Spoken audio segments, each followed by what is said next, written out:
Mr. Manojit Acharya is the Executive Director at Demarg Cranes and Components India Private Limited. Demarg is the material handling segment of Terex Corporation. Demarg India manufactures, supplies industrial cranes, automation systems and port technology products in India with a manufacturing facility at Chakan near Pune. Sir joined Demarg in 1999 and was responsible for sales and market development in the Western region.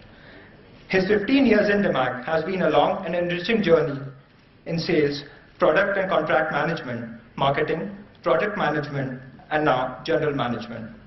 He led the team that set up Demarg's modern manufacturing facility at Chakan for the production of cranes. Mr. Acharya has excelled in areas of business planning and market development. Prior to Demarg, Sir was at Praj Industries, which is one of the largest project engineering companies in the process industry. He started his career at Alfa Laval. Sir has completed his graduation in mechanical engineering from Vishwakarma Institute of Technology, Pune. Sir has also done executive program in IIM Calcutta. He has taken a keen interest to develop knowledge and prospects for young talents. Sir, I request you to kindly bless us with your words of wisdom. Sir, the podium is all yours. I'm so overwhelmed standing over here in front of hundreds of you all, and what I see is hundreds of energetic young people, and there's only one nervous soul in this whole room, and that's me.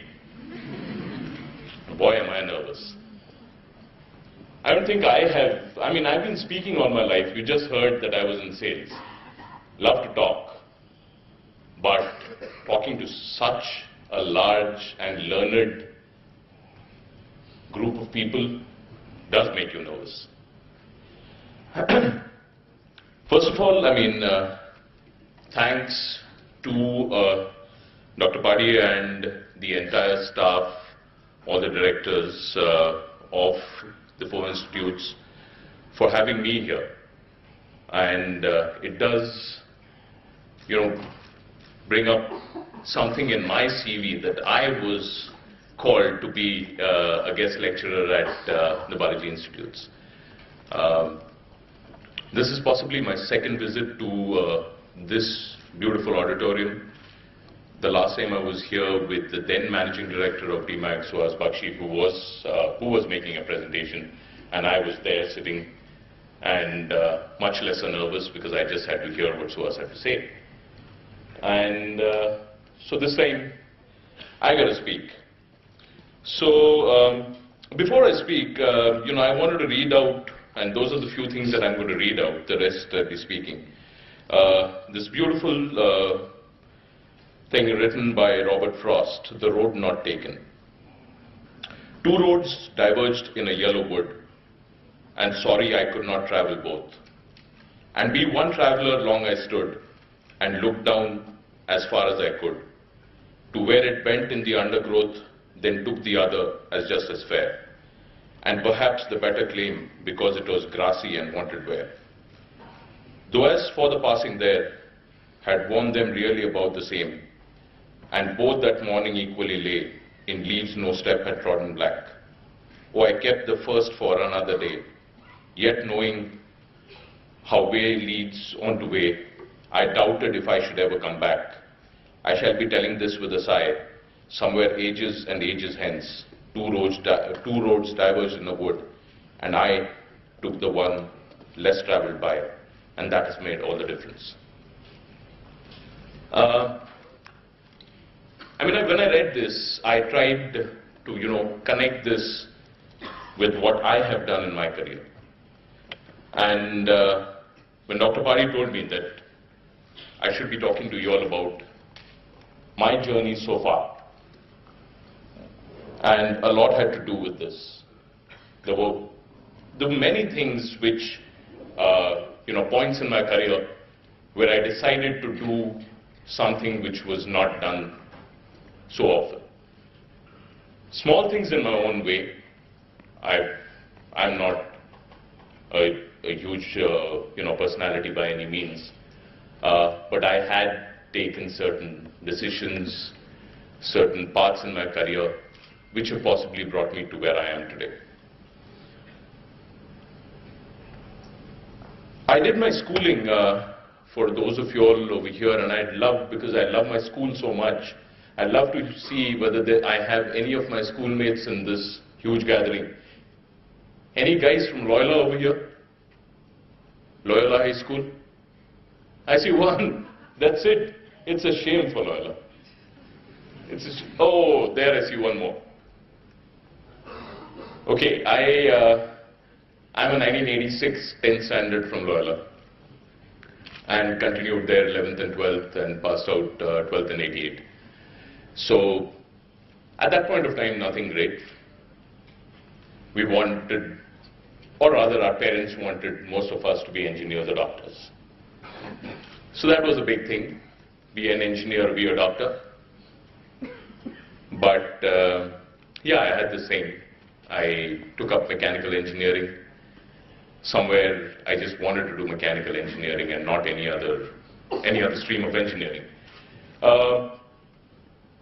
The admission, the people who were managing the admission at BIT, where I took admission, were offering me electronics, and somehow I said, no, you know, something which I can't see, I don't understand.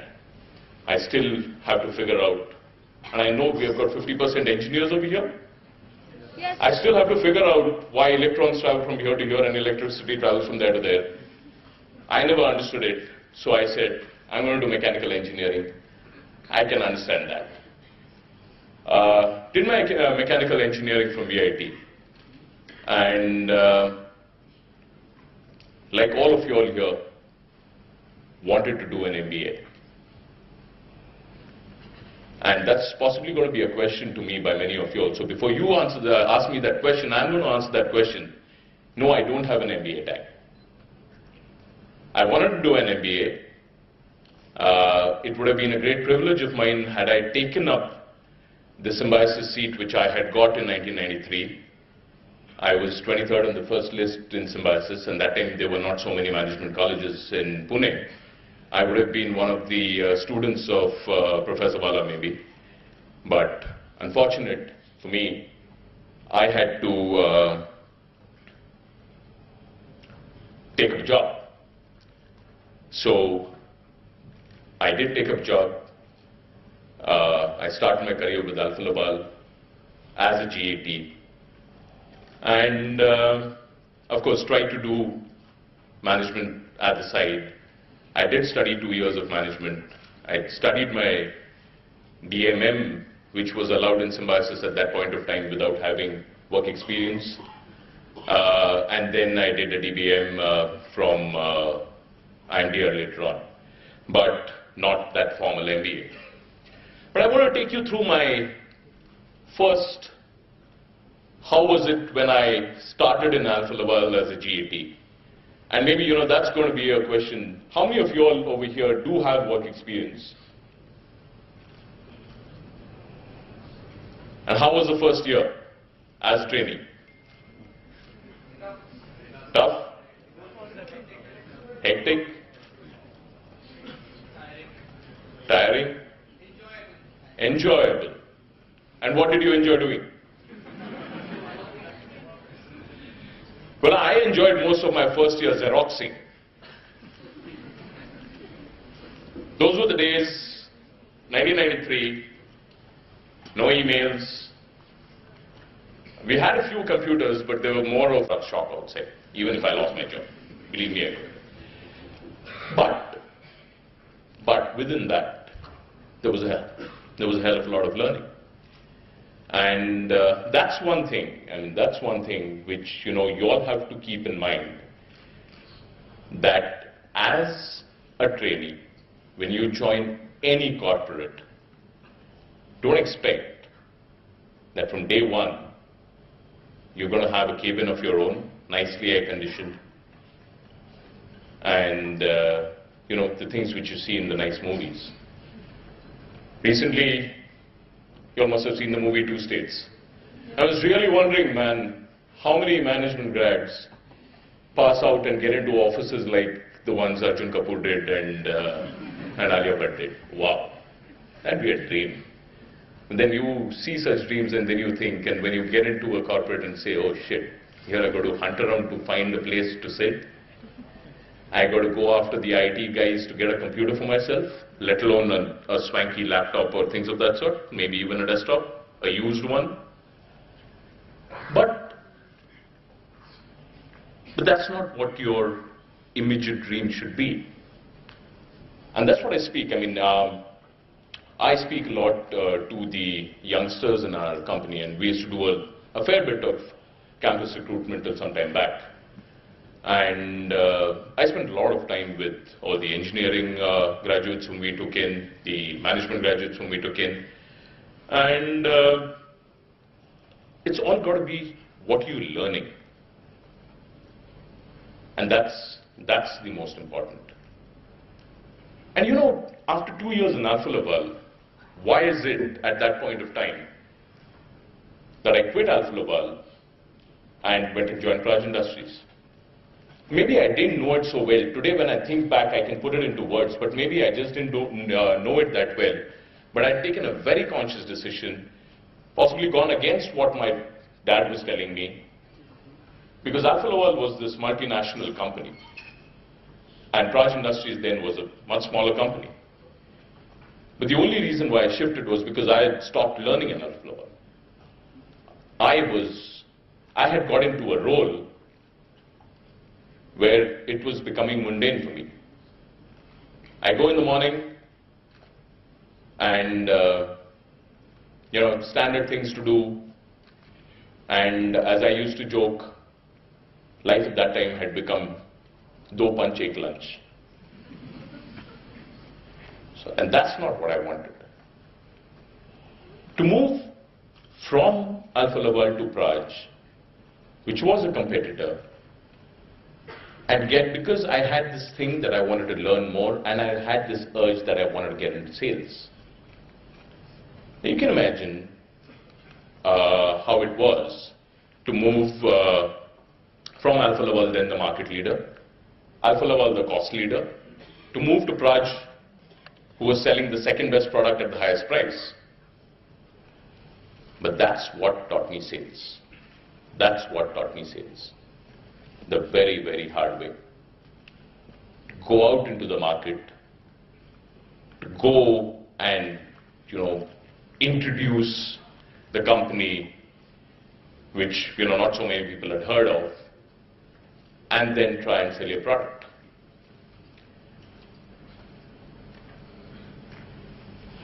I just want to, you know, maybe I was a graduate engineer and not an MBA who had gone into that. And today, when I go out hiring and we hire a mix of engineers and MBAs, I mean, do you people over here think that you need to be treated differently by the company you join from a GET? How many of you all think that you all need to be treated differently? We are management trainees, completed our MBA, and hence we need to have a different level of treatment. Anyone?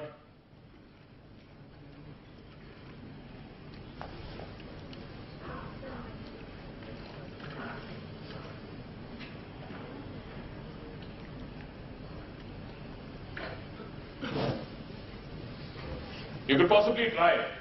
I mean, I was told the acoustics are beautiful in this place. Good evening, sir. Here. Yeah. So I'm Aprajita from senior batch. So I think in MBA we have studied so many theories, so many laws also. We can say we are HR students. We have studied labor law and industrial relation also. So I think we are familiar with this theoretical knowledge, and we can make our own strategy when we have learned all those theory and principles. So I think this is one of the reasons we should treat it differently. I think you possibly answered a little bit of what I was trying to get at. It's the difference that you can make. How you're going to be treated depends on what is the difference that you are bringing onto the table. Of course, in these 2 years, in the next 2 years that you all are going to be going through this wonderful course, you all will be learning a lot more than you have in your graduations. A lot more than what, engineers have learned in their graduation period. But nothing comes just because you have a tag. It is what each one does and what's the difference they bring onto the table, which goes out and proves it. You've got to prove yourself and show it. How are you different? What is it that you're bringing across? We have MBAs in our sales team.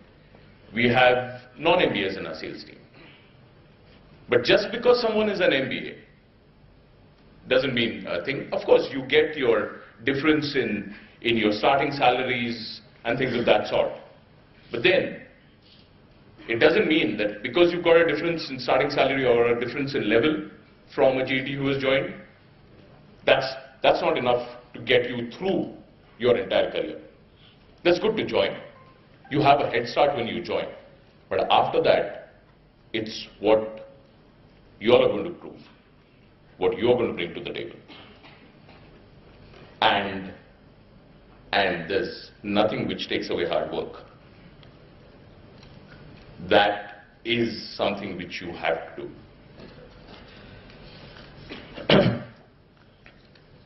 Coming back to what I was speaking about, taking different paths. I joined Demarg in sales in 1999, and I was a thoroughbred sales guy, wanted to, do all my life selling. And from 1999 to 2006, I was only in sales. And 2006, when my previous MD, Suhas Bakshi, when he joined the company as MD, he gave me a choice. He said, Manojit, will you take on something other than sales? And I said, what's it? So he said, we got to build a completely new function in the company.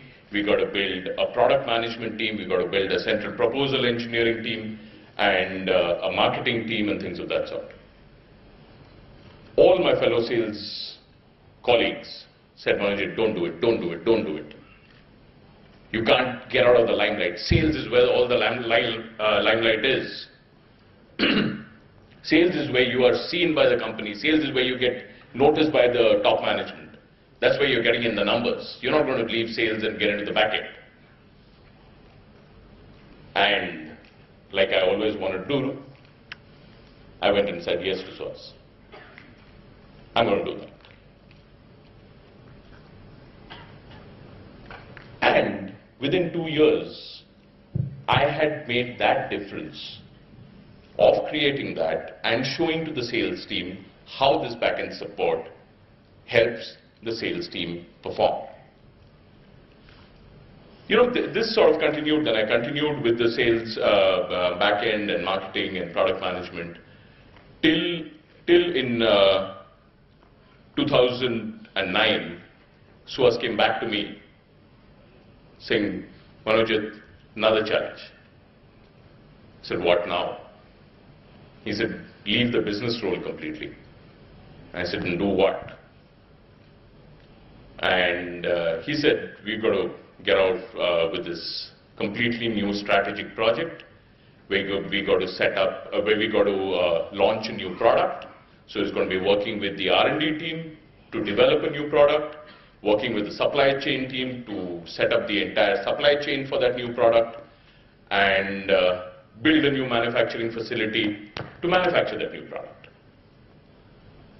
I had no background. I had no background of manufacturing, I had no background of R&D, I had no background of supply chain, and I just didn't know how to manage a project where you've got to be setting up a factory, civil engineering, or anything for that matter. that was possibly one of the best decisions I took in my life when I said yes to that. Those 2 years were possibly the most grueling 2 years of my life. I was perpetually in safety shoes and a helmet, and at the Chakan, which is currently our factory, I was there from early in the morning till afternoon. Then afternoon I was to go into the R&D team and work on the R&D project and the supply chain project. But the amount I learned in those 2 years of the other side of the organization, and not only the sales and business side, brought me at a point then I could possibly understand the entire organization. And when in 2012, Suhas Bakshi decided to leave the organization, one of the reasons why possibly I was chosen to head the organization was because by then I had built up enough experience in all sides of the organization. But have these 15 years in Demarg been a completely rosy story? They haven't been. There have been fairly frustrating moments at times, very grueling things at times, but it's the basic thing of what your attitude is. If your attitude is about what I get out of it only and not what I am giving to the organization, you're going to be more frustrated than you will be happy in an organization.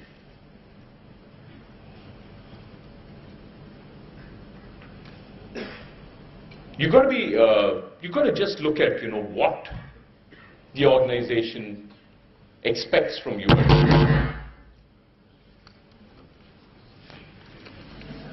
Not me.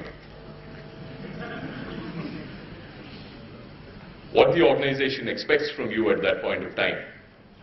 And if there's something that you can deliver at that point of time, it's not for you to think that is that my job or is that somebody else's job.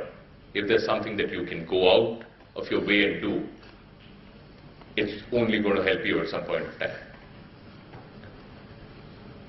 And that's one of the things which I sometimes see missing in the younger lot of people, and that's what gets me a little worried. I mean, I have done my MBA in finance, and I have joined the controlling team over here, and hence this is my job and that is not my job, is something which no organization actually appreciates. It's there, it's a guideline. It's a guideline of what is expected. You have your KRAs, you have your objectives, performance objectives for the year, you have KPIs, all that is there. But the first thing is, what's my attitude? Is my attitude to do what the organization requires, or is my attitude only to do what my performance objectives say that I need to do, what the job description that I've been given tells me to do? And once this can be done right, I think there's nothing which stops you from growing and growing really, really fast. Today, organizations are definitely not about you have put in 2 years, so now you get a promotion. You have put in X number of years, now you get an increment. No organization today is that kind. It's all about performance. It's all about perform or perish. It may sound very, very harsh. It sounds harsh when my bosses also come and say, perform or perish. But then, if you're not performing in an organization, why do you want to be there? Why does the organization want you to be there?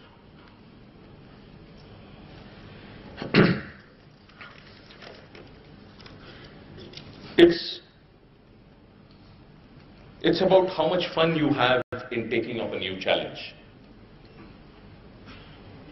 I used to have this very, very enthusiastic young trainee engineer with me when I was doing this project.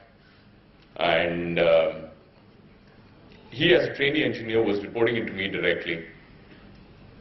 And when we were on the project, and the project always has lean times and then some very, very tough times. So this guy used to come to me every time it was lean, saying, boss, maja nahi aa raha. I said, kya ho gaya Rohan? Boss, kaam hi nahi hai. 4 घंटे में काम खत्म हो जाता है. I said, boss, either you load me up completely and keep me busy for 12 hours. And he was supposed to be working for 8.5 hours or 9 hours. He says, you load me for 12 hours, or this job is no fun, then you get me onto something else.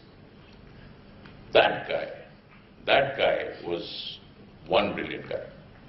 We completed the project, he moved into manufacturing, he then moved into planning, did brilliantly well. And when he came to me saying that he had another job in hand and wanted to move on, and I asked him that, why are you moving? I mean, why don't you like Demarg any longer? Why are you moving? He said, same thing, boss. There's no challenge left in my job any longer. I think I'm doing something monotonous. So I said, okay, fine, I'll move you to something else. He said, boss, let me go. Let me go and see how life is beyond Demarg. And if I get bored there, believe me, I'll come back. And I've been just waiting for an opportunity to get that guy back. And the way he's grown in responsibility is what, matters to him. And things like compensation and designation come automatically. Talking of designation, how many of you, have you all already decided in who's doing finance, who's doing marketing and things? Okay. So how many of you are doing finance over here? How many of you all want to join investment banking?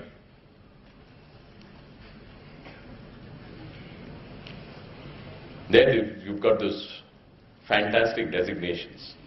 You join as management trainee and then you're what? Associate Vice President. My next promotion, if and when I get it, will be Vice President. And I'm not getting it, guys, don't clap. I'm not getting it so soon. Because in the Demarg India organization, there's no that designation. For that, I got to move into the global organization, then I'll become Vice President. But what I'm trying to say is, don't run after fancy designations. Because if any of you all come and join the engineering industry, you'll join as executive and senior executive and assistant manager and you got to climb it that way. It's not about these fancy designations. It feels nice to get these associate vice president tag. Wow, man. But that's not the end all and do all. In fact, sometimes it becomes a hindrance in your career. You get into, some of you engineers who are possibly doing finance now and want to get into investment banking, and you get into that, and maybe 5 years after that, you say, no, you know what, I want to go back to the engineering industry. And then, from being a vice president, you're going to be offered a designation of manager. And you say, shit. Everything else is fine, the job is damn good, damn challenging, damn nice, that's exactly what I want to do. I want to leave investment banking, I don't want to get back to manufacturing. It's all fine, the salary is not too bad. But how can I be called manager now after being called vice president for some time? Now, this was something which I learned very, very early in my career when I was a trainee. In alpha level, there used to be a designation at that point of time called assistant executive. So you join as a GET, then you become engineer, then you become senior engineer, then you become assistant executive. And I asked a colleague who was assistant executive, so what the hell is this designation, assistant executive? So he said, okay, fine, from tomorrow call yourself Vice President Heat Exchanger Sales Andhra Pradesh and do the same job. Is it going to make a huge difference to you? It's not. So forget that designation and just see whether you like the job or not. So pretty early in my life, I realize that, and stay away from that syndrome. Just stay away from that designation syndrome, that I am this designation and I want that designation and I want to, you know, before I retire I want to be X designation and blah, blah, blah. Throughout my career, I've always celebrated and given parties to my friends and family when I've got a new role. Not when I got a raise, not when I got a promotion, not when I got a fancy designation. Yeah, okay, fine, today my designation is fancy. But I didn't throw a party the day I became executive director. I threw a party when I got the new project to work. Every time a new role, something new to do, the fact that the organization trusts you to do something different is what gives you the kick, is what gets you pumping. Yes, now I'm going to prove myself doing something else. Rather than, aaj mera 10% salary bada. Things like that come automatically. It's by the way. Stop thinking about it and it'll come faster. The more you think about it, the more you're going to feel bad about it. Yeah, think about it when you'll be taking your first job as to what you're getting as your first salary, but don't choose your job on the basis only of who's giving me a better starting salary. You've got to keep remembering. No matter how successful you are, keep your feet firmly on the ground. We don't want to look at the parade after the battle because it's finally the long-term success that counts. But always have this whispering slave behind your back which says, "Thou art mortal." In no organization, I am not indispensable in my organization. Nobody is. And that's something which we need to remember. Keep thinking of, what's the value that you are adding. Recently, the chairman of Derek's Corporation, it's still there on our internet right now. He speaks, he has these video recorded messages. And in his latest message, he was talking, and I got a print of that just to share everything with you. The title of that, of the thing that he was talking is, "Work is Personal." We keep dreaming about work-life balance. That work is, getting so much into my life, I don't have work-life balance and things like that. But he talks about work is personal. Then he asked us to ponder over 4 main questions. Do you like your work? Pretty foundational question. Do you like what you're doing? Because if you don't, you're never going to be happy and you're never going to be putting everything into it. He says work is one of those funny four-letter words. But it's not a four-letter word in the bad sense. It's a four-letter word, which is something which you've got to be excited about doing. Second question, he says, do you work to live or live to work? And I thought he's going to say to all of us working for Derek's everywhere in the world, that you better be living to work. He said, please don't live to work. Work to live. A lot of us in our careers often end up living to work rather than working to live. And when I pondered over it, I also, tended to agree with him that I possibly had far more satisfaction when I work to live and not live to work. The next question he said is, are you making a difference? We spoke a little bit about it right now. And then is the question, do you feel valued? Do you feel valued in your organization? Is your work being valued by your boss? Is your work being valued by your subordinate? Is your work being valued by your peers? That's something which is very, very important.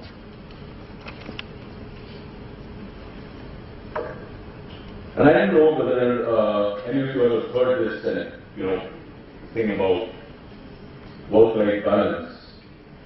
The CEO of Coca-Cola, Brian Dyson, said, imagine life as a game in which you are juggling some 5 balls in the air. You name them work, family, health, friends, and spirit, and you keep all of this in the air. You will soon understand that work is a rubber ball. If you drop it, it bounces back.